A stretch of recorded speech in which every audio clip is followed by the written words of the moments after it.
Applause comes from people who say this empty plot of land should not become affordable housing. WDRB's Katrina Nickel tells us why the majority of Prospect residents are against it. Katrina?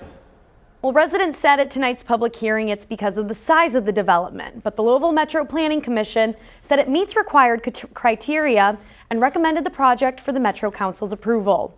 LDG Developers is proposing to build a 178-unit affordable apartment complex just outside of Prospect. It would be along River Road across from the Kroger in Prospect. It is scaled down from the previous proposal in 2017, which had 198 units and was 4 stories and was designated senior housing for people over age 55.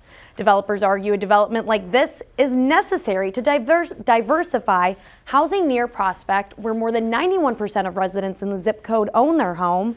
And developers say opposition from the community stems from discrimination and racism towards low-income families. The people who decide to live in Prospect, just like all of you who have chosen to live in Prospect, understand the commute. You know, if you work downtown, the commute's kind of a pain. But it's good enough. I like where I live. I've got a beautiful home. I like the friends I'm around. Prospect residents highly opposed the project at tonight's public hearing, just as they did in 2017. Neighbors said there are a lack of services low-income people rely on, like public transportation and health care.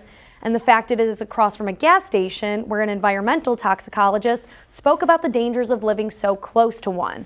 But the main point of concern was about the size of the complex and the lack of infrastructure to support such a high, dense area. And recognize the fact that it is totally, absolutely incompatible with the neighborhood that it's in. No question about it.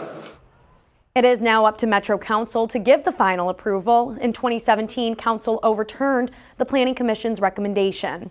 With photojournalist Josh Horton, Katrina Nickel, WDRB News.